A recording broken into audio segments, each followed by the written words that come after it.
The results of the remote viewing experiment, the Majestic 12, and it's cold in Antarctica.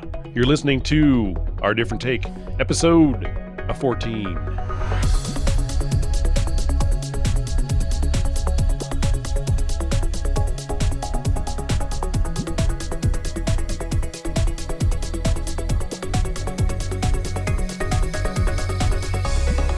Hello there and welcome everyone to Our Different Take. My name is Brian, proud father of two awesome boys, an epic Star Wars fan, and to my left is Matt. Oh, welcome, Matt. Hi, everybody. Glad to be here. Very excited to talk about today's topics, and I'm especially excited about the remote viewing experiment. And I've been looking forward to this for a while, but also the Majestic 12. Very interesting. Majestic 12. The Majestic... Mm-hmm. How do you say 12 in Spanish? I was going to do that in Spanish. Doce. Majestic 12. So I think it's really? It's 10, 11, 12, 13, 14, cons. Cons? Isn't that, or is that French? No, maybe that's French. That's French. Star Trek, isn't it? What is that? Yeah, that's French. Wrath of Cons. That's French. the Wrath of Cons. It is. It is. This is a multilingual program. It's also available in Klingon. Do either of you speak Klingon? Just curious. No, but I did have a, back in the day, I had a cassette tape that would teach you how to speak Klingon. So what? Did I. You did? Yeah, Man, totally did. Nerds. Yeah. We're some bad nerds. I had some friends that went around the locker room and in gym class speaking Klingon to each other. That's awesome. I had some Klingons, but stuff. then I used toilet paper and got rid of them. So anyway, we'll move on. Insert. Thank you very much. There we go. Nice job, Thank Brian. you. Wow. Never gets and old. to Matt's left is Scott. Oh, welcome, Scott. This is so anticlimactic at this point, but hey, yeah, welcome to our audience, all the new listeners. I'm Scott, married and father of 3 girls. Love conspiracy theories. This is a fascinating one that we're talking about tonight. I really had a lot of fun researching this. Looking forward to the podcast tonight. Quick side note: we are now on Amazon Podcasts, so. Take a look out for that. And all you have to do, as far as I know, on Alexa is say, listen to Our Different Take. And it should work. Knock on wood. If it doesn't, let me know. But yeah, we're on Amazon Podcast now. Yeah. Awesome. So before Sweet. we get started on our actual topic tonight, which is the Majestic 12, we are going to get an update from Scott and Matt on our remote viewing experiment that we did. So take it away, fellas. Okay. Scott, I know you've been really busy and you've had a lot going on. In the time that you were able to concentrate on the remote viewing experiment, did anything in particular come to your mind? Things did come to my mind, and that's why I don't want to talk about them, because they came to my mind, and you're not supposed to think, right? You're not supposed to think in this. So I quickly put them back out of my mind until such time as I could actually not think About because, them. Okay. Yes. So I know this is, I'm such a failure disappointment to all of the people out there who are trying to figure out if this thing is actually legitimate. So I went out and I bought a book on how to do it as well. One of the guys that teaches how to have these out-of-body experiences. And I have so far been able to read through at least one page of that book. And I'm pretty proud of that, that page. Feel free to put that in your expense report. Not a problem. Okay. So yeah, I'm definitely looking forward to doing it, and I'm going to this week. I'm going to make that commitment this week. Going to sit down, and whether or not it turns out to be complete and utter bullshit, I am going to say what I am sensing that is in those envelopes. Okay, can I ask you just one or two really quick questions? You can ask. Did any particular color come to your mind while you were thinking about it? You know, I there was a brief time when I actually kind of thought about it and actually started to go down that path. And then I realized, number one, I'm thinking. Number two, I don't have time to do this right now, do it right. And number three, I got no way to write down what I am seeing. So it's like I turned my mind back off, like as soon as I started to do it. And so I was convinced at that point, because of some of the conversations that we'd had on the air. I was like, okay, my mind was already going down a certain pathway of what should be in those envelopes. And I'm like, no. I can't do that. I got to do this right. And so I stopped. Did you feel anything Okay, like a green or a? How do you feel green? Well, just ask Kermit. Yeah. Hey, Kermit the Frog here. I felt green. It's not It's Miss Piggy does that all the time. She feels green. Did you feel a color? Alrighty then. Like, did the universe tell you, hey, blue? Why does the universe have to sound like that? That's weird. That's the way. Yeah, I don't want the universe to talk to me like that. Yeah.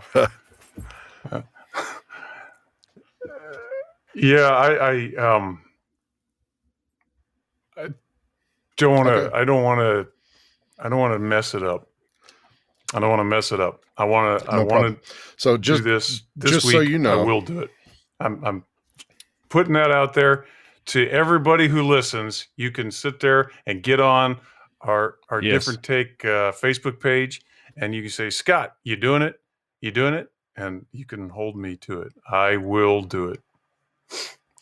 I have been calling it out to the universe, and so has my wife, actually. Oh, jeez, the pressure, right? So, the pressure. So we're both rooting for you, and hopefully we'll get something cool. You're not calling out like lies, are you? No, literally, we're up. calling out each envelope and what's inside of it, and how they're organized. Like, we're calling it all out. So hopefully you'll be able to pick up on something. The dogs think we're idiots when we do it. They just stare at us. But no. How about the neighbors? But it's being done. So hopefully you'll be able to pick up on something. If one of them's chitty chitty bang bang, then there's something to that. I'm just saying. Mm-hmm. Probably. Right. Right. Maybe that's the reason why you were thinking about it when you try to meditate. There's like there's like a serious chitty bang bang disturbance in the universe, and we need to know about it. All right. So next podcast we will have an official update on the remote viewing. All right, boys. Well, let's just get into the Majestic 12, which could take us a bunch of different ways with the podcast today. But Scott, you want to start out with some history? Yeah. This was an absolutely fascinating topic. Not so much the Majestic 12 itself, but it opened a literal Pandora's box of other conspiracy theories that are all kind of woven in and tied to the Majestic 12. And so I want to start by saying, if anybody's telling you a story, and let's say they tell you a story and 50% of the story is complete crap, that doesn't mean the other 50% is crap, right? So that's how a lot of these conspiracy theories get debunked, is somebody goes in there and finds some obvious flaw in the story and says, oh, this is complete crap. This could not have happened. So throw the whole thing away. So I'm going to say up front that I think that there are parts of this that are complete crap. Right. But I also think that there's parts of this that are absolutely not crap. And so it's up to y'all to decide what you want to take from it, what you want to believe from it, what you want to do further research into. What do you believe about this stuff? But what I would say is don't just throw the baby out with the bathwater because you're saying, the part of this thing, no way. I don't think that's how you should look at it. So also, since this is so freaking huge, the stuff that that's what she said. Yeah, the stuff that you open up when looking into this, not to you.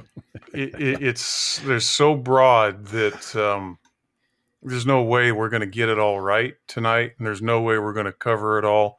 There's just no way to get through all of this stuff. So take it as what it is. This is kind of an outline. It's kind of a summary of what happened. And, if we get something wrong, we get something wrong, and, yell at us on Facebook for it, and we'll feel bad and, tell you that, that we feel bad and say sorry. No. So, no. Yeah. Okay. No, I probably won't. So. You're right. I won't. I won't say. No, I'm not gonna. Love means never having. We love to everyone. Say you're sorry. Yes. So we love you. Yes. Yeah. So anyway, credit to Open Minds TV. Credit to the Gaia Network. I love the Gaia Network. If you guys haven't checked them out, and I'm not being compensated for Gaia, which we would actually love a sponsorship from Gaia, by the way, but not being compensated by Gaia for this, but they have just some absolutely fascinating stuff on that network. And again, some of it I believe is complete and utter crap, but some of it on that network is just absolutely fascinating, eye-opening stuff. And they had quite a bit on this. They have a series or two that go into quite a bit of the surrounding history on this. And I would absolutely tell you to check out the series Deep Space on the Gaia Network. It's really, really interesting. And so anyway, the Majestic 12, I kind of leave the covering of that to Brian, but kind of the history that goes into that is a UFO history.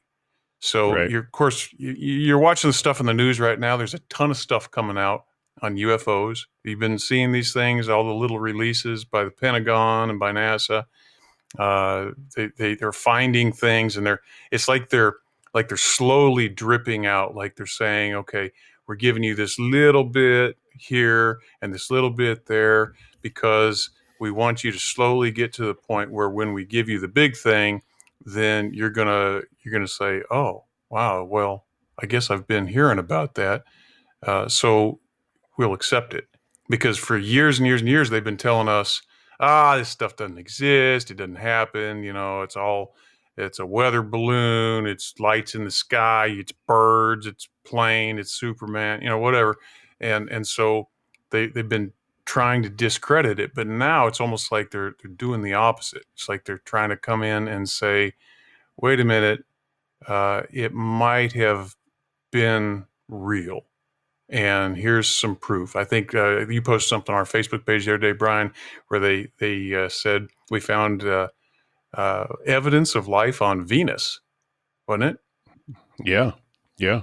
On Venus. Mm-hmm. On Venus. Yep. And of course, there's been stuff that if you look at some of the pictures that they've seen from Mars, there's some very curious things that they're finding on Mars. And they're dripping this stuff out to us, where at one point in time, they simply tried to discredit it all. So kind of some of the history that leads up to all of that stuff goes all the way back into, first like Nikola Tesla and some of the research that he was doing at the turn of the 1900s. Favorites. Tesla, absolutely fascinating, brilliant mind who came up with all kinds of pioneering work. And some of his research he's credited with, I don't know how many patents the guy had, just hundreds of patents that he came up with. He invented the radio. He invented radio-controlled vehicles. He did so very much. And that was, it was 120 years ago at this point. He, at one point in time, said, "Yeah, there's ways that we can create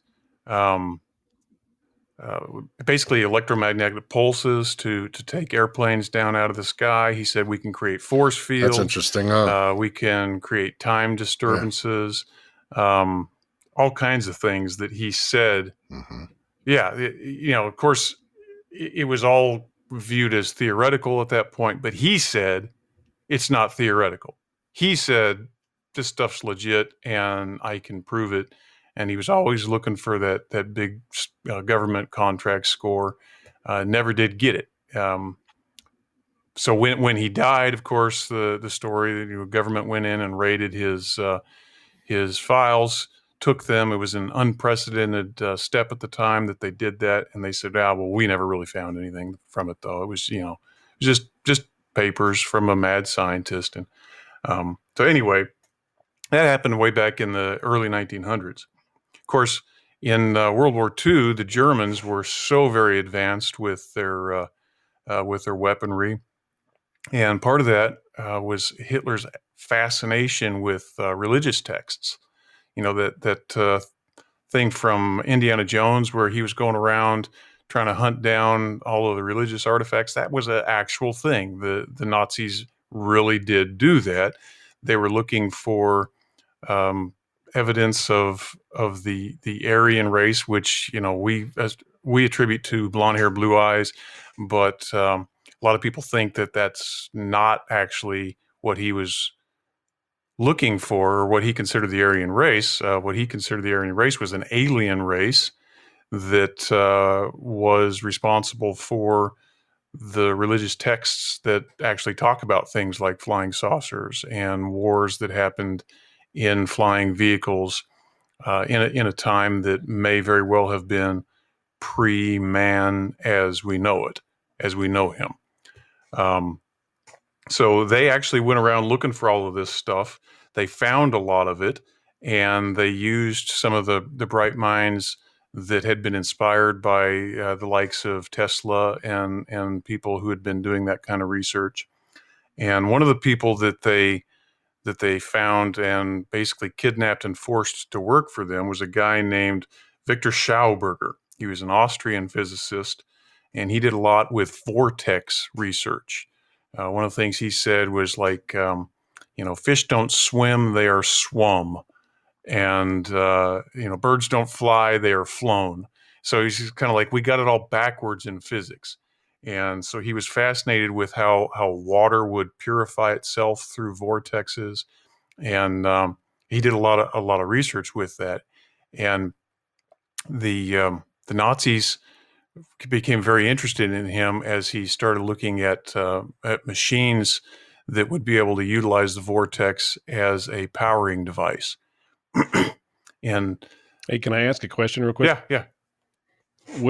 How did Hitler and those guys know where to look for all this stuff? I mean, how did they know where to go, for the paper over here or the scroll over here, or what led them to those areas? Some of it was like the ancient texts, like I believe it's the Bhagavad Gita. Maybe some of our Indian friends can help us with that, but that actually speaks of a flying aircraft and actually has pictures of it. It's like 6,000 years old or something like that. It's very old religious document, and it actually has stories of these flying aircraft and how they basically do just like what our science fiction says that they do. How they would fly through the air and be able to destroy things and whatever. So if you look at, he looked at the mythologies, which may well not have been mythology, but actual documented evidence, or at least that's what his theory was of what actually happened. And so he went to those cultures and tried to find the artifacts. And like there's artifacts, Aztec Aztec artifacts that resemble airplanes. I remember reading little about gold that. ingots that look like airplanes that were found in some of the tombs down in Mexico. That all kinds of stuff like that indicates that maybe there was intelligent life, very advanced intelligent life on this planet, maybe in some past civilization, maybe alien, maybe just human life that kind of built itself up, and then as we tend to do after we get to a certain point, we all start fighting each other and blow each other up, and maybe we had to kind of start over. We don't know, but he found a lot of these artifacts, started collecting them, and using that research also with people like psychics who not only helped them find things, but actually helped talk to the dead for him, or whatever you want to call that. He talked to some spirit realm, and they would dead talking. They would give him information about these things. So they were on this worldwide quest. In the process, they took some of these physicists and really bright men of the time. Can I just ask a question? In what you were reading, they literally went to mediums and had them talk to spirits about where these relics were located. Did you read that? They used, yes, Hitler believed in the mediums, yes, and they did use them. I'm just curious, do you know if they used them successfully? I know that he was convinced that they were legitimate. Now, whether or not they actually pointed them to something, I don't know that part. I mean, I've heard of that being done before. I was just curious if they had success at it. Well, I mean, it's similar to what we were talking about a couple weeks ago, right? Yeah. Very interesting. With the remote viewing. So they got Schauberger, who was this physicist, and they took his vortex research, and Schauberger, they basically commissioned him, forced him to begin working on basically a flying aircraft. And that flying aircraft supposedly never worked, supposedly was never successful, but there's a lot of anecdotal evidence that says that it did work and it was successful. Schauberger basically said we can power a spacecraft with vortex using mercury. Mercury being a very conductive metal that's also liquid. And if you put it in a vortex, it supposedly has these properties that could create electromagnetic fields and disturbances. And it would glow when you created a vortex with it and electrified it. I'll get to that here in just a minute, but go ahead. So what you're describing greatly resembles what I've seen with the planes. What's the latest and greatest? The Astra. About the glowing circles in the front and the corners of the triangle, and the way it's supposed to be able to defy gravity. And then the things that we've seen online where they're talking about these giant magnetic, they're like electromagnets, and they take the fluid and they spin it, at the speed of light. These pulses go around, and as the fluid circles, it creates an anti-gravity field. That's the same thing that you're talking about, right? A vortex? It sounds like it. Now, I'm going to be first to admit I'm no physicist, so I can't speak to the mechanics of it. I can just speak to what I've heard, and the people who I've listened to who are a whole lot smarter than I am on this.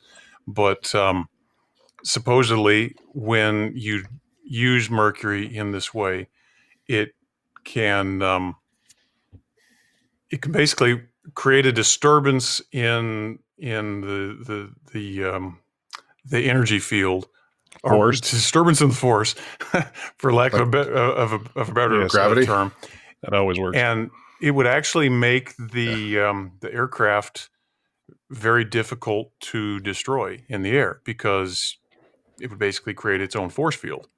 So if you were able to get these things in use in a conventional war, the conventional planes wouldn't have been able to take it down because of the way that this powers the vehicle, the way that it creates that's cool. Disturbance actually would also be cool. A protection to that. So anyway, they essentially the belief is that they got these things to work because there's pictures of the prototype. You can go search the internet. You can see what they found. It looks like a bell. Really? It looks like the Philadelphia Bell, the Liberty Bell. And there were other prototypes that they found. But again, supposedly none of them worked. But we did, after the war, go seize. Right. But if the theory is sound, the United States, they can find a way. All it takes is money. Yeah. Right. So they created these things. Some of the evidence, the anecdotal evidence that it worked was the worldwide sightings of the Foo Fighters, and I don't mean the rock band. But if you're familiar with the Foo Fighters, they were like little blue orbs that were seen all over the skies, especially during bombing raids, and the fighter pilots would see them. They would zip past all of the craft. There are pictures of these lights in the sky. Nobody knew what they were. They could move very fast and move very erratically, and they were all over the place. They were seen not just in Europe, but they were seen in the Pacific. They were seen all over the place. And the thought is that these things actually did work, that Hitler was trying to make a last-ditch effort to get them weaponized so that he could use them to defeat the Allies. And the thought process is that he was unable to weaponize them because of the way that they were trying to weaponize them. Is they were trying to use conventional weapons in a non-conventional aircraft. So like where you could take a traditional airplane and strap a machine gun onto it and start firing away. You could not do that with these aircraft for a variety of reasons. And so they had the ability to fly around and kind of intimidate and show a force and what have you, but they couldn't actually fire from these things. So even though they had this advanced technology, they were unable to use it to stop the Allies from winning the war. So those Foo Fighters were seen all around the place.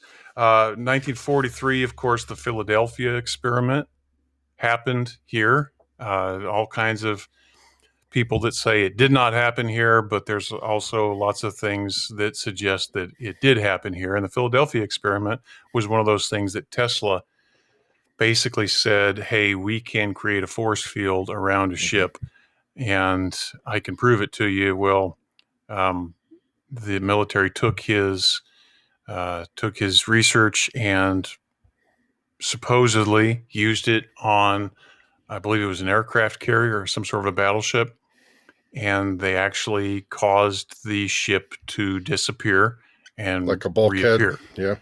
Yeah. Supposedly, when it reappeared, it had all kinds of funky stuff going on where people that were on the ship were put back in in the middle of the hole, like half of their body would be sticking out of the hole, and it was totally jacked up, and all kinds of weird stories. And you can do your research on the Philadelphia experiment.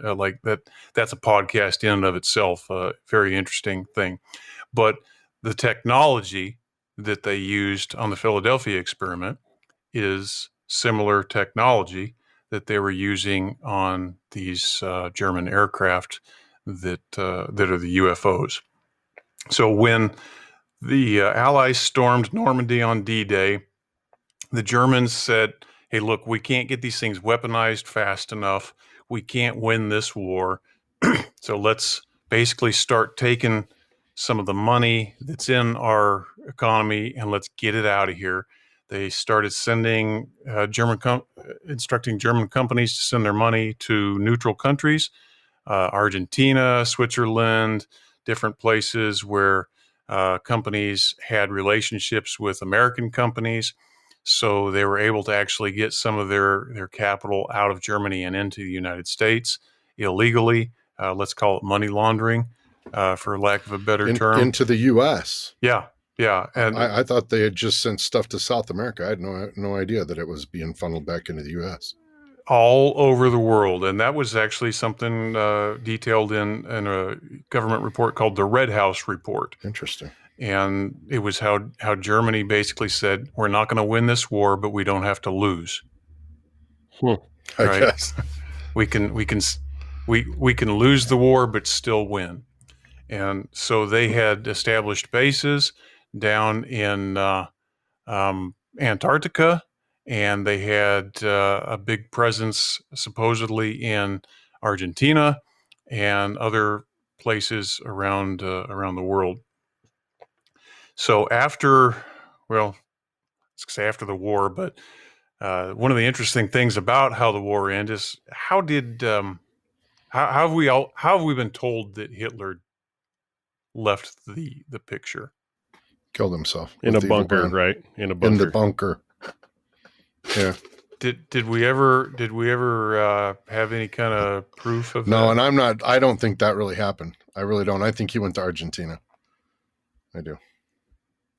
That's a widely held theory, and there are pictures of people who look remarkably similar to Hitler that have been found in Argentina, as well as many people who were officers, Nazi officers, who have a presence down there even to this day.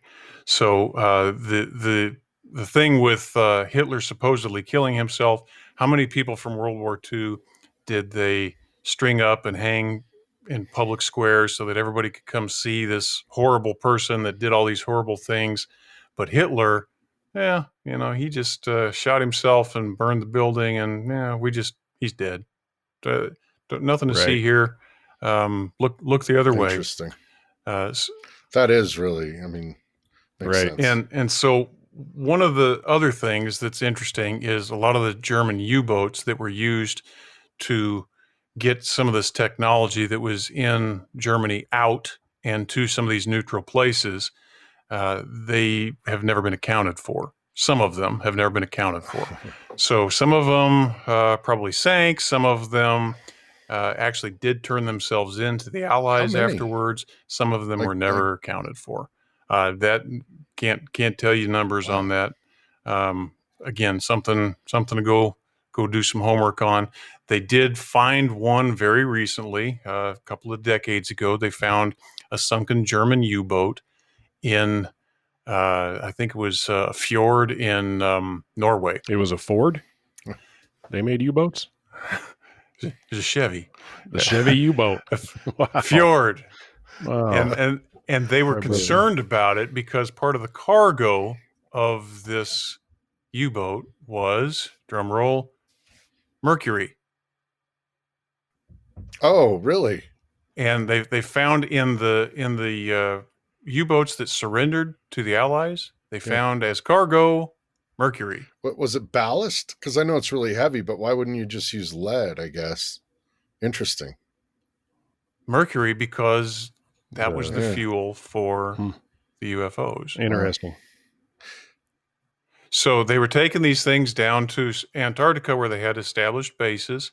Anyway, so skip back a little bit to right after the war was over, and the U.S. sent Admiral Byrd down to Antarctica to kind of do a cleanup for the Nazis who had moved their base down there. And so they sent a military operation with a fleet of ships down to Antarctica, and it was on a nine-month mission. down there. Seek and destroy, find all of the remnant Nazis down there, kick their asses, and come home. And see, if there's any technology that they left, let's go grab it and see what's down there. So they went down there. They were 3 months into the mission. They reported basically UFOs coming up out of the ocean and swarming around and shooting them with weapons that they had never seen before, moving in a pace that they had never seen an aircraft move before. And Admiral Byrd, after abbreviated mission, they got their ass kicked and they turned around and left. They did a brief stopover in Chile.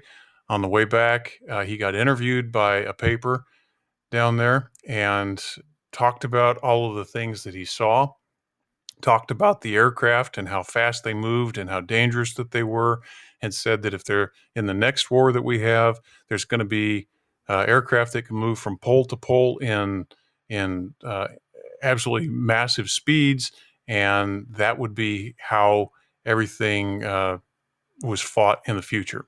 So he basically was scared to death about it, and then he went home. They went home. We lost that operation. So skip forward now to Project Paperclip, where right after the war was done, the powers that be in America said, hey, there's some really smart guys over there in Germany that had some really advanced technology going on. We want it. We don't want the Soviets to have it. And so they said, okay, we're going to go over there. We're going to grab these scientists and we're going to give them an offer that they can't refuse, right? You either come over here and you work for us, or we let you go to the Nuremberg trials and be tried for war crimes. And so all these guys are like, yeah, we choose working for you. And so there was about tough choice. 1,600 German scientists that eventually came over to work for us. 1,600 Nazis that we grabbed in Operation Paperclip. Not and just some Nazis, of them actually went on. Desirable. Highly educated Nazis, yes. And they had access to secret technology that our government wanted to keep secret, so that we could use it and not let anybody know that we had it. So they brought these guys over. One of them was Werner von Braun, who actually became very high up, headed up NASA for a while. And so we did an operation, Operation Overcast, that went along with Operation Paperclip. Overcast was where we recruited the intelligence agents from, like the SS and such, and we brought them over. And actually, one of them, Reinhard Gehlen, actually is what birthed the CIA. So if you think about that, that in and of itself is kind of a scary thing, right? The Central Intelligence Agency was basically founded by the head of a Nazi intelligence agent. Well, there's a little, and there may be another piece to that, because I was under the impression, I may be wrong, I'm no historian, that the OSS was the beginning of the CIA. The Office for Special Service in World War II is what kind of morphed into the Central Intelligence Agency. Is that correct? No, that's correct. That is correct. And Reinhard Gehlen was the one that morphed. He was the morpher. Got it. Okay. He was the morpher. He was the morpher. And they basically did that, at least ostensibly they did that, because a lot of these German agents had knowledge of Soviet higher-ups. And so they said, hey, you bring us here, we'll help you organize your program. And as a bonus, we'll tell you information that we have on the Soviets that you don't have because our agents have this kind of stuff. So we were like, oh yeah, sure, go ahead. Yeah, it's knock yourself out. And so how do you guys feel about that personally? Like, how do you feel about the American government bringing over all those Nazis? How do you feel about them letting them hold high positions in our military industrial complex and maybe in different companies that do business with the government and things like that? Like, how do you feel? I think if you look at it from two different points of view, you could see each side. You could say, if you're the government, our government at that point, you're like, do I let these Nazis go to someone that hates us, and then they become our enemy even more than they are, and they create something that could kill us? Right. Or do we forget what they did, which is completely wrong, but then we save humanity maybe because we can control it ourselves? I mean, it's crazy. What do you do, Scott? Yeah, it's like trying to control the beast, and how do you do that? Right. And I almost feel like myself, you do what you got to do. We live a pretty good life here. And if the fact that we have flying airplanes that fly differently than others and technology that other people don't have and allows us to stay on top, and my kids can go to school and have kids of their own and like not have to worry too much, like I'm okay. I'm okay with that. Then how do you have the conversation with, someone whose entire family was murdered by these guys and they can't have the same thing as you? Devil's advocate, where they have no family history anymore. You mean the Nazis? Because the Nazis killed their entire family. Right. That's tough. It's a tough line to cross. And then there's the whole, I agree. Are they really, just because they're working for us, are they really allied with us?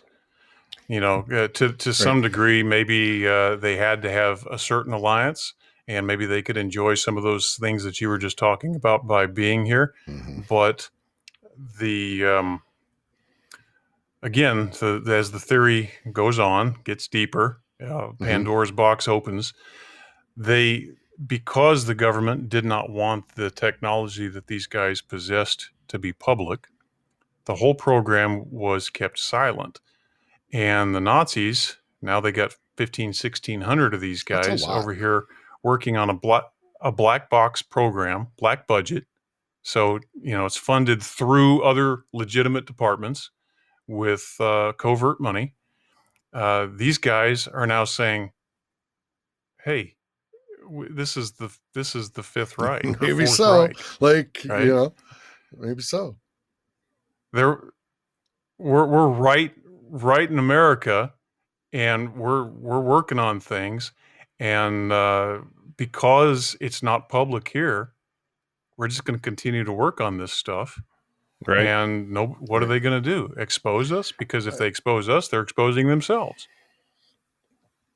So they had the opportunity to do things through defense contractors, which Eisenhower talked about, warning about the military-industrial complex. Kennedy talked about warning about the secret societies. All of these things that the presidents tried to tell us. They tried to say, hey, there's something going on that you guys aren't aware of, but they weren't able to get it out. Kennedy, I think, tried to do that. James Forrestal came around in about 1960. He was the first Secretary of Defense of the United States. He wasn't a fan of some of these secret societies. He wasn't a fan of what was going on in the black box programs in the Defense Department. He tried to expose it. He knew Kennedy, and he told Kennedy, if you get elected, go after these guys, find out what's in these programs, and expose it. Let the people know. And because he was doing stuff like that, they sacked him, and then they threw him into a mental institution. And they denied him privileges of counsel. They denied him family visits. They basically just threw him in this mental institution and said, you are a loose cannon, and we can't let you continue to talk. So while he was in there, this was about 1960, while he was in there, he was visited by, this is kind of the first mention of the Majestic 12. He was visited by people that were in the Majestic 12, some of them reportedly. The day that he was supposed to get out of the mental institution and go home, his brother was on the way to pick him up, and supposedly he committed suicide, jumping off like the 14th story of the building. That's a shocker. And yeah, right. Yeah. So did he know Hillary Clinton? Dirty pool. right. It's like I'm sure that the security cameras were just accidentally malfunctioning at the time, but so many coincidences. So the people that were there, that were witnesses of it, said, "Yeah, there's no way he killed himself. This didn't happen. He was suicided. He was not in a state of mind of a suicidal state of mind. He wanted to go home. He had things to say, and they killed him." So, anyway, he was reportedly visited by members of the Majestic 12 while he was confined before he was dead by, even LBJ. So JFK. Really? LBJ visited him? Yeah. Wow. That's pretty good. That's as high as it gets, right? Man. That's it. It's pretty good. And so that comes into the next part where JFK, who sought to expose these secret societies, the work they were doing with black budgets, private companies, he tried to get info on the working of Project Paperclip, put it to a halt. And of course, powers that be didn't want that. This gave rise to something called the Byrne Memo that came out in the assassination investigations of JFK. The Byrne Memo that stated Lancer is inquiring about something that we cannot allow. Lancer was JFK's JFK's nickname. It was for the CIA. Wow. Lancer is inquiring about something that we cannot allow. So this was apparently, they set it on fire, tried to burn it. It didn't quite burn up. So you had this memo that was sent out to the intelligence agencies that was recovered, and there it is. So what he had been told, ostensibly by Forrestal, was that the Nazis had been continuing to work on the things that they were working on in the 40s, that they had actually perfected some of the things, the directed energy weapons. Before, when they had the Foo Fighters out there, they couldn't shoot, traditional, conventional weapons from those aircraft, but they continued to work on directed energy, and they mastered that in the mid-40s, and that's how they were able to defeat Admiral Byrd. So they continued, the Nazis that were working for us at that point continued in the black box programs, and they had basically a secret space program with these aircraft. And JFK said, "This is our country. You're not going to do that. I am the president, and you're going to tell me what this stuff is." And that's where they said, "No, we're not." And he said, "Yeah, you are." And they're like, "No, we're not." And he said, "Okay, I've been told that you have a base on the moon, and that's not okay with me." And he said, basically, if I can't get access to what you're doing, we're going to build our own space program. We're going to go to the moon. We're going to weaponize the moon. They had plans to put a military base with 10,000 men on the moon. And they were going to go seize what they could find on the moon in the name of the United States and bring it back. Right. They were going to do that. And so JFK was actually, his whole intent with the space program was to build a shadow space program using rocket technology, because even though it was kind of primitive compared to the things that they had back in the 40s, it still worked. They could still do it. Yeah, Elon Musk has shown us that again recently. The rocket technology works.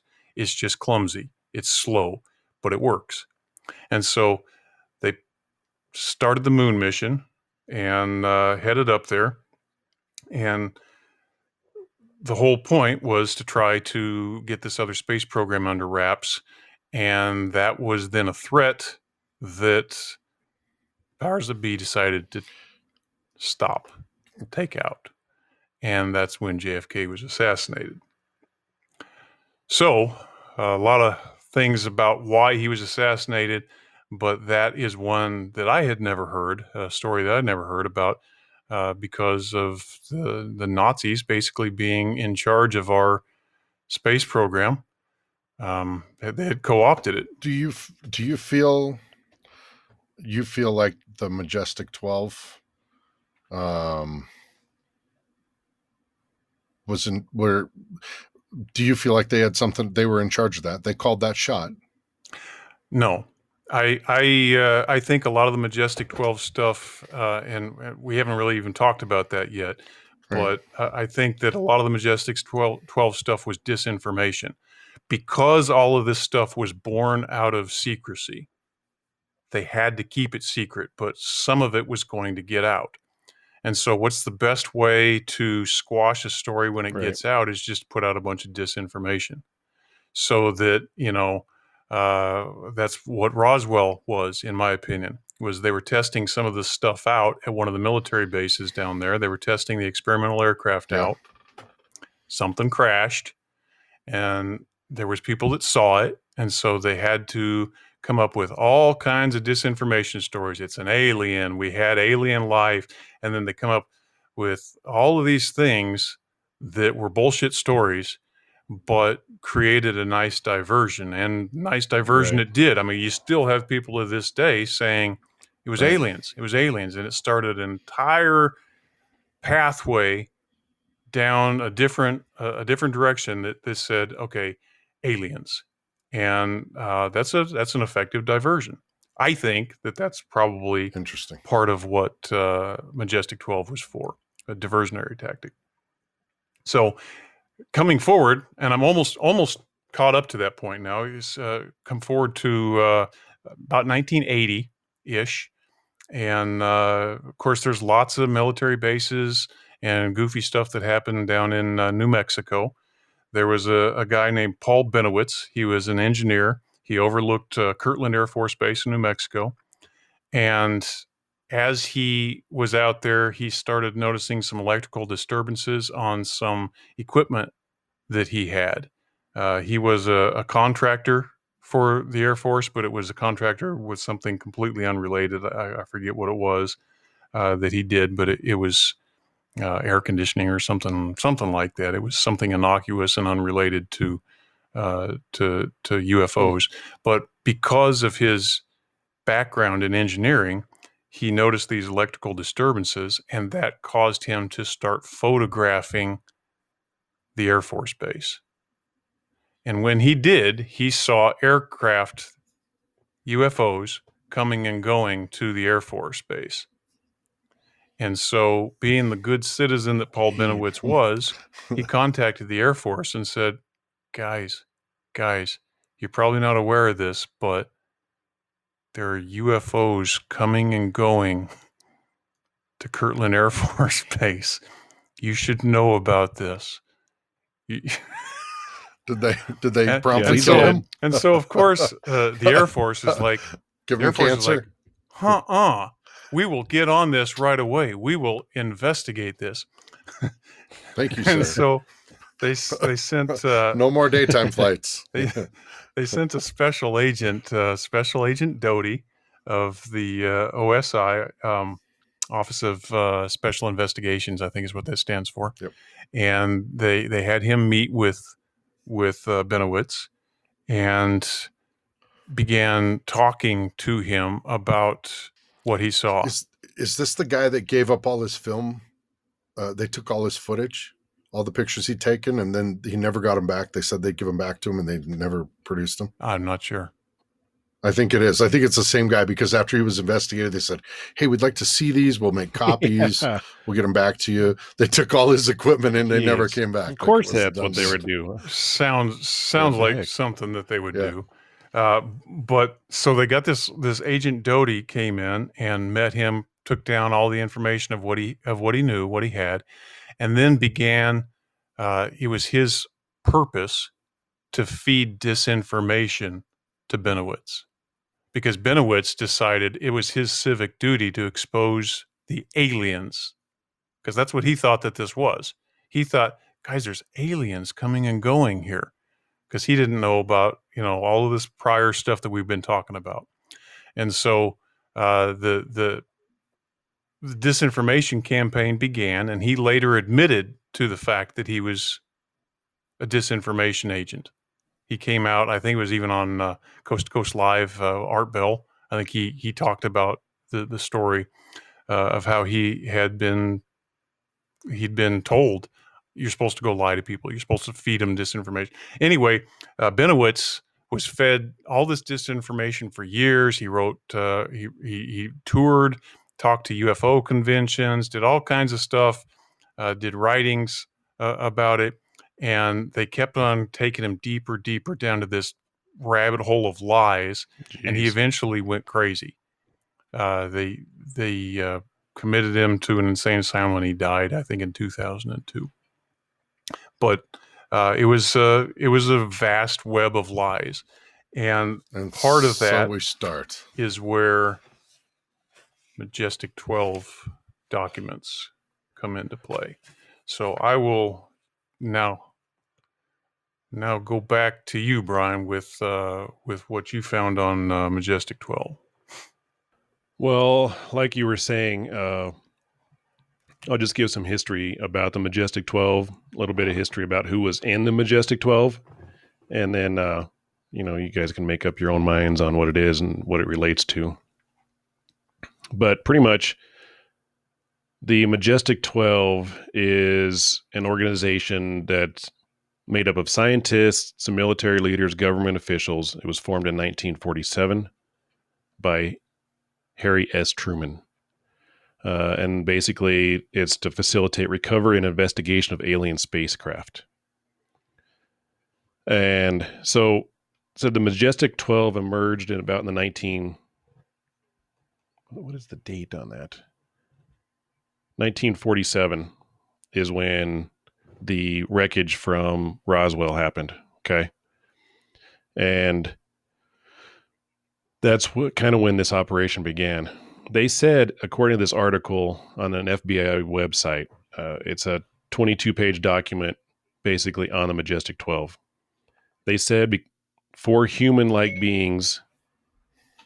Oh, Siri started talking to me. Serious? Yeah. I think it's Siri. She's listening. We're being monitored by the podcast. It said there were 4 human-like beings ejected before the craft exploded and landed 2 miles east when the bodies were recovered. So they recovered alien bodies, but they were badly decomposed from weather, and predators were eating on them. So then a covert effort began under direct orders of the president. And that's where they said the disc was most likely a short-range reconnaissance aircraft and not an alien spaceship. But they did find that, and they were certain that this craft originated outside our solar system entirely. Okay, they found numerous examples of forms of writing they found in the wreckage, but they couldn't make out what it is. So they assumed it was alien writings. That. Yeah. The propulsion system was destroyed in the crash, so they couldn't see what the propulsion system was. And the need for a much additional information around this craft led to a couple different projects. One called Project Sign, which evolved into Project Grudge, and then currently under codename Project Blue Book. So, I thought it was Blue Balls. Is it Blue Book? The other one is a completely different project that most guys have. Oh, got it. No, that's a hard project right there. I would not want to be involved in that project. Oh, man. Sorry, man. Go on. I apologize. All right. That's what she said. Project Sign. The goal of this project was to collect, evaluate, and distribute within the government all info related to UFO sightings that might represent a national security concern. That's Project Sign that came out of this Majestic 12, evolved into Project Grudge. So this Project Grudge was 1949. The project was over 600 pages long, the report. Yeah.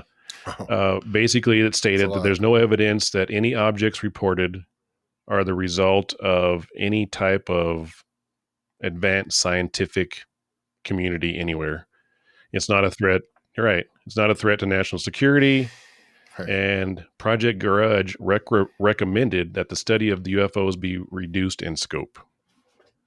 So it's pretty much... Of course not. Yeah. Yeah, it's like, nothing to see here. Move along. Fine. Project Blue Book came out of Project Grudge, started in 1952 and actually stopped in 1970. This, again, Project Blue Book can actually be on a whole nother podcast because we can't get really deep into it because of time. But I think we should start breaking these down. We really need to. Working on them because there's so much good stuff. Yeah, it's like Project Blue Book. These are I got the three main topics out of this. No UFOs reported, investigated, and evaluated by the U.S. Air Force.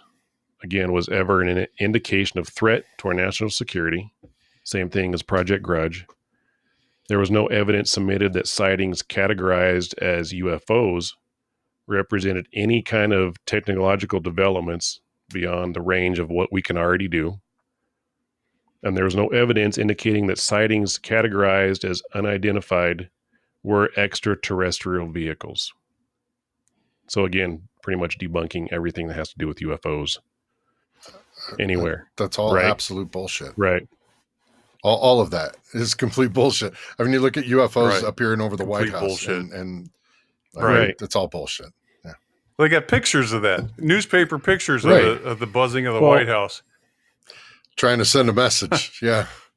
Nothing to see. Don't worry about it. Nothing to see here. But in 1984, a ufologist named Jamie Shandera received an envelope containing film which had 8 pages of images that appeared to be papers describing Operation Majestic 12. Can I just say, how fucking cool would that be to get like a document with actual like photographic evidence in it? And I mean, it would just blow your mind. I'd be afraid somebody would show up. I would grab it. That would not be fucking cool. I don't know what, dude. I think it'd be great. Somebody showing up at your door and killing you that's not my idea of fun, man. But I mean, just the information would be really cool. I'd be on the phone to every news outlet I could find just to protect my life. You'd have to, you know? Right. But these papers had revealed a secret committee of 12, which were authorized by Harry Truman, and to explain how the Roswell crash had been concealed and how we as the U.S. would engage with aliens in the future. So several other ufologists later looked at the message, and again, some of these were anonymous, that led them to find the Cutler-Twining memo in 1985. So this memo was supposedly written by President Eisenhower's assistant to General Twining and contained references to the Majestic 12. But this is where you're talking about, Scott, that most people think this is a forgery and part of a hoax. And I'll put a link on our webpage to this actual article or to this memo so you can read it yourself. The memo gives opinion as to what UFOs are, describes what UFOs look like, and recommends that the U.S. assign a priority to this phenomenon. Now, when you look at this article, it's redacted like crazy. I mean, it takes a little bit to read through it and try to make sense of it, but it's redacted all over the place. And then I'll also give you a link to the 22-page document on the Majestic 12 that's actually on the FBI's website. So the people, interesting. So the people that were part of the Majestic 12, when you look it up, they're all real people. None of them are fake. And they're all in some part of the government or the military or a physicist, anything like that, right? Like the industrial Yeah. war machine. All these guys are crazy smart. Government. So I'll go through them really quick. So you can kind of get a sense of what the members of the Majestic 12 were. You got Lloyd Berkner. He's an American physicist and engineer. He invented a device that measures the height and electron density of the ionosphere. Detlev Bronk. Again, he's American, and he was president of Johns Hopkins University. Vannevar Bush. He was part of the Manhattan Project and founded Raytheon. James Forrestal, first U.S. Secretary of Defense. Gordon Gray. He became the director of Psychological Strategy Board, which planned and coordinated government psychological operations. Roscoe Hillenkotter. He was third director of the CIA. And he was also the first he was also a member of the Investigations Committee on Aerial Phenomenon. Again, has to do with UFOs. Jerome Hunsaker. He was president of the Goodyear Zeppelin Company. Donald Menzel. He was a theoretical astronomer, discovered the physical properties of the solar chromosphere. I know you guys have been wanting to know that for a while. God damn it. Finally, I'm thinking Howard about Menzel, that my whole life. Didn't know that. Robert Montague. Good old Howie. There's a name. Now, this guy right here, he was commander of the Sandia Missile Base in New Mexico. And he was part of the U.S. Caribbean Command. So when Roswell happened, he was deputy commander of Fort Bliss, and he had jurisdiction over the Roswell incident. So he is interesting. Yeah, he's resumed by many to have been made aware of the spacecraft crash near Roswell and had a big hand in covering it up. Did you guys? And I'm just curious. I was actually going through Roswell again the other day after I started digging into all this stuff, and I got kind of sidetracked on a podcast about Roswell. They pulled out of there several truckloads of debris, like deuce and a halves, like big truckloads of debris. Did you guys know that? There wasn't just a little bit of debris, like a balloon or something. It was literally piles of debris over 2 miles. And they actually had the guys get out on their hands and knees searching for little pieces and bits after they got all the big chunks. But some of the pieces were 6 feet long and rigid, not like a balloon, but they were described as very thin and light, and you couldn't deform them with a hammer or a rock. Really interesting. Wow. Yeah. And it was an all-day drive to get there. Like they had to drive onto the rancher's property almost a full day to get to the crash site. So they took these big deuce and a halves out there and just loaded them all up, and they drove them back out, just loaded up with debris. I wonder where that stuff is now. Yeah. Man, wouldn't that be amazing? Wouldn't it, just to see it? Oh my God, I'd love to. Yeah. Jeez. Yeah. So basically all the people in the Majestic 12 are part of the CIA, directors of the CIA, directors of Chief Staff of the Air Force, astronomers, all kinds of people who are pretty prominent in society. So take it if you want, or did we just make up these names as part of the Majestic 12 and pick these guys because of their high levels in our society, and that would give some legitimacy to it? Maybe, maybe not. The thing, I don't know if they're so nefarious. I think they're real. And I think you could probably have a worse set of people making those decisions at that time during the Cold War, when we didn't know what the Soviets were going to do. And there was a lot of tension. I mean, we all grew up in the Cold War. I don't know. You guys remember what it was like. I remember going to elementary school out at the Air Force Academy, and the sirens would go off and we'd all duck under our desks. And the special desk. We'd do the special desk to protect you against the nuclear blast. We actually had a fallout shelter in that school we could go down into. But at that time during the Cold War, like, you could probably have a lot worse guys calling the shots. I'm not saying they were moral, and I'm not saying they were good guys by any means. I don't know anything about them on a personal level, but we're all still here, and they probably called what they thought were the right shots at the time to keep it out of the hands of, back then, man, everybody was a communist. There's a commie under every rock and stone, and it was a huge threat in their minds. So I'm sure that played a huge part in what they did and the decisions they made. I'm sure it did. Yeah. I mean, some people just need killing. I mean, sometimes you got to throw people off a 14-story building. But I'm not saying they're good guys by any means. I'm just saying they were probably pretty savvy at what they needed to get done. And as a group, they made these decisions with the interest of not necessarily protecting people or liberties, but protecting the government, which, in my opinion, may not be a great thing. I'm just saying, at the time, they probably felt like it was awesome. Cloak and dagger, Wow, so much power, right? It's amazing. You're a whole lot more generous with your what's the word I'm looking for? You're being more kind towards the people making decisions than I would be. I think you're ascribing nice attitudes of these people wanted to protect us, and look, we're still here. I think that necessarily we're here doesn't necessarily mean that they wanted to protect us. We're here. Okay, we're still here. Oh, I think that's absolutely true.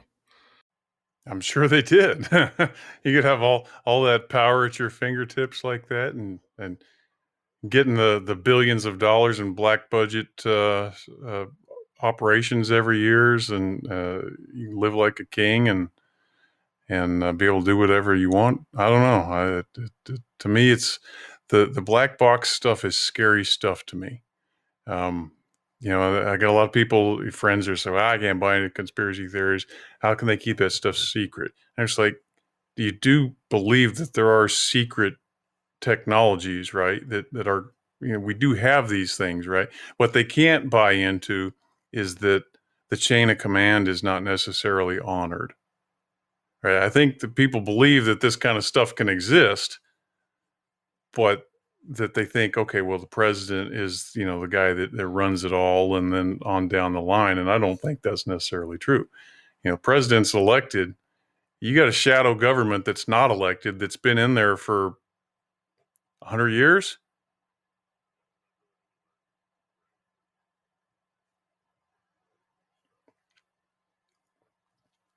So I don't know. To me, it's scary stuff to think of, to what they potentially have, that they could potentially do to us. I mean, if you think about the ramifications of this, if they have actually had 0-point energy, if they've actually had these kinds of aircraft that can cloak, that can do what they do, you got to think of, if that information were public, what would that do to us? Your airline industry would be dead.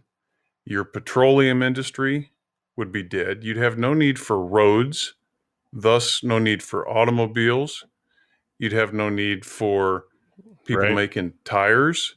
You'd have no need for road construction. You'd have no need for just about flying saucers would be a huge industry, though. I would apply for that.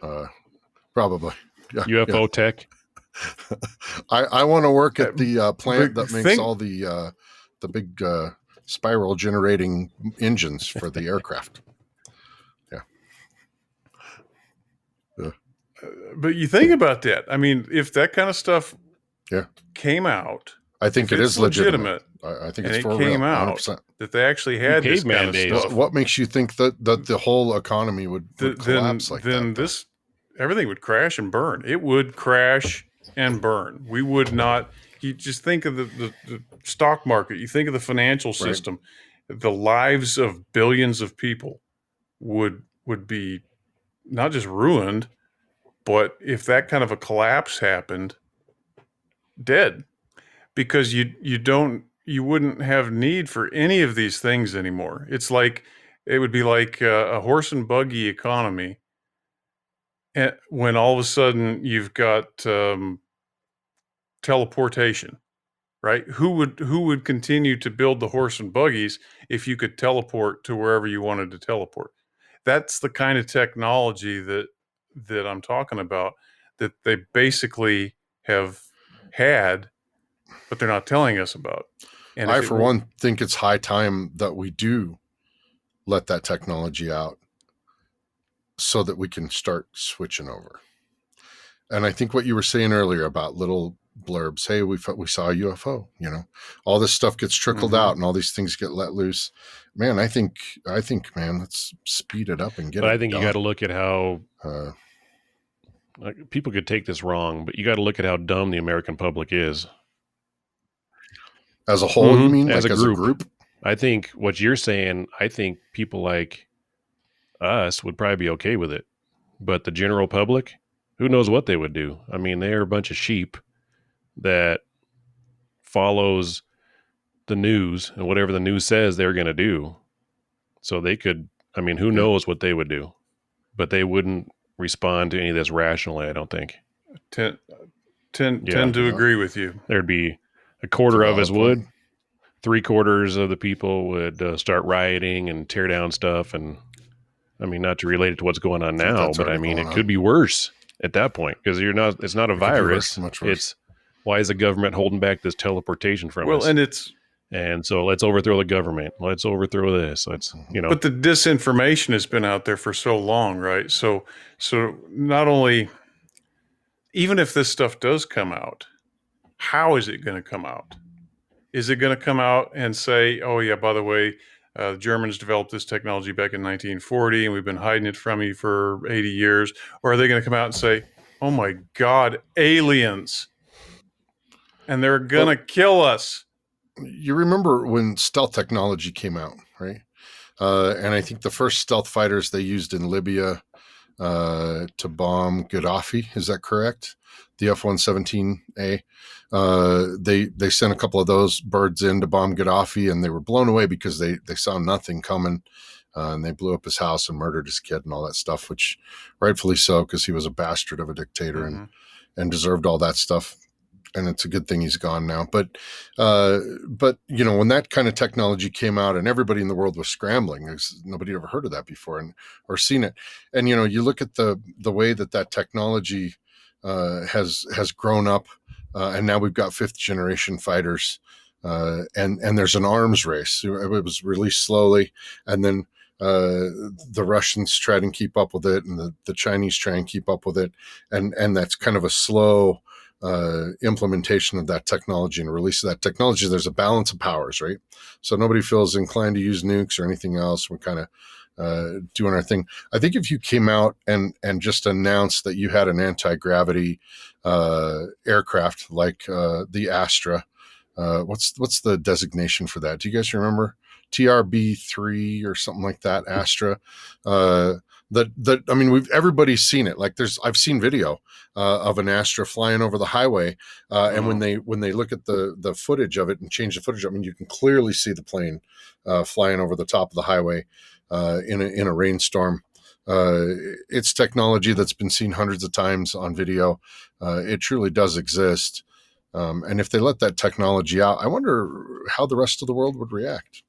And are we that far ahead? Like America as a country, are we that far ahead that nobody can touch us for 100 years? Is that a good thing? I think it is. I'm okay with that. But is it that the exponential, like that far ahead from everybody else? What scares me about it isn't necessarily is America that far ahead. It's are these shadow government people, are they on our side? Right.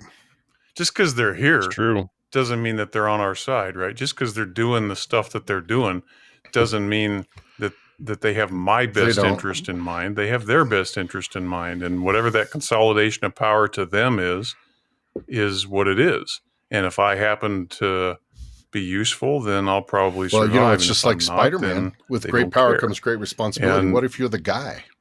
right? What if you're the guy pulling the strings, one of 12? Yeah. What if I am the guy? Just for the argument's sake, and they say to you, "Hey, how do you want this economy to go? What do you want to do?" And you say, "Well, I want to do what's best for my pocketbook, right? And I want to do what keeps me in power. But at the same time, people need to thrive and have a way to go and be able to get education and these other. So it's almost like you're pulling all these little strings." And just keeping it going and keeping it going and keeping it going. And I wonder if that's what it's like. I really do. I don't know what the Build-A-Burger meetings are like or things like that, but do you ever see The Fifth Element? I love that movie. I don't remember. What's it about? Yeah, with Bruce Willis. There's a guy in there who's like the bad guy. His name's Jean-Baptiste Emmanuel Zorg. And he's like in control of all these companies, and they come up to him and they say, "Sir, the government was wondering if you'd be willing to fire 500,000 people from one of your smaller companies that no one would notice. The economy's starting to heat up."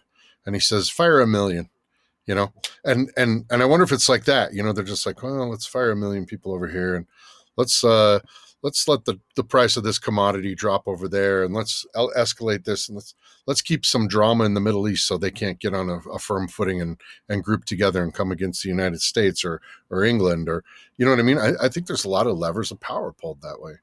I don't know who's pulling the levers, but I think it's a real thing. I don't know if it's me or not, but I never saw that stealth technology coming. I was shocked by it, astounded by it. I get it. It's like my holy cow joke. Anyway. All right. On that note, guys, any final? Are we already done? Yeah, we're an hour and 20 minutes in. Guys, we got to pick this up next week. Yeah, it's too good. I got some notes so we can continue. We really got to go. But we probably got to wrap it up. Okay. There's definitely so very much here, and I know we haven't even scratched the surface on a lot of these things. It's so very interesting, and again, if part of it is bullshit, doesn't mean it's all bullshit. If part of it is true, doesn't mean it's all true. You got to take this stuff and you got to do your homework on it. But to me, you start putting puzzle pieces together and you see what you see. And the way technology has advanced in some of the other things that we've seen, you can't tell me that they had the technology that they had to do the aircraft that they had back in the 40s. Yeah. And they just decided, scrap it. Let's just go with rocketry. There's no way they wouldn't have just taken it and thrown it away. And if I had that kind of power and I had any inkling of using that power for nefarious purposes, I would keep it quiet and start spreading the disinformation and throw people's trails off and you hide the truth. So to me, this stuff, there's no question that it exists. There's no question that at least some of it is out there. It's true. Agreed. They say that technology in the private sector is generally 20 years behind what the federal government is experimenting with. So food for thought. We had the SR-71 in the late 50s, early 60s. Wow. That's a scary thought in and of itself, just knowing how far we've come with Skynet technology right around the corner. 20 years. It might actually be right around the corner. Scary. It's kind of scary. Yeah, it is. That video you sent, Matt sent out a video from Elon Musk on artificial intelligence a couple of days ago. That was chilling, wasn't it? Scary as hell. Yeah. Yes, it was. It was just to think of the capabilities of AI. Again, another podcast. So many. Yeah. Another note. We'll write that down. All right. Cool. All right, Matt. You're up. Oh, I'm up. Stand by. I guess we'll have to edit this. All right, ladies and gentlemen. So much good stuff. I lost track. I apologize. Thanks for listening this week. Welcome to our new listeners, and thanks much for listening. Send us an email as to where you're listening from so we can give you a shout out. You can now hear us on Amazon Podcasts. Lucky you. Thanks, Amazon. Go to ourdifferenttake.com. Check out our updated website. Please send us your comments, suggestions, complaints, or questions to show@ourdifferenttake.com. You can also call our voicemail hotline to submit questions or comments, or really anything that you want. Just call 970-343-4594. Don't forget to rate us a 5-star rating on Apple Podcasts and subscribe to the podcast, please. It means a lot to us. Those 5-star ratings really make a huge difference. You can also hear us on Spotify, Apple Podcasts, radio.com, iHeartRadio, Stitcher, Google Play, Ghana, Deezer, and everywhere you like to get your favorite podcasts. We now have a YouTube channel called Our Different Take. Please subscribe and click on the bell so that you'll be alerted when a new podcast is released. If there's a certain subject you would like us to talk about, please, for the love of God, let us know, because that would be awesome too. We got some super interesting ones coming up over the next few weeks, so keep listening. Yeah, we do. We appreciate y'all listening. All right, peace. Thanks. I love y'all. Bye.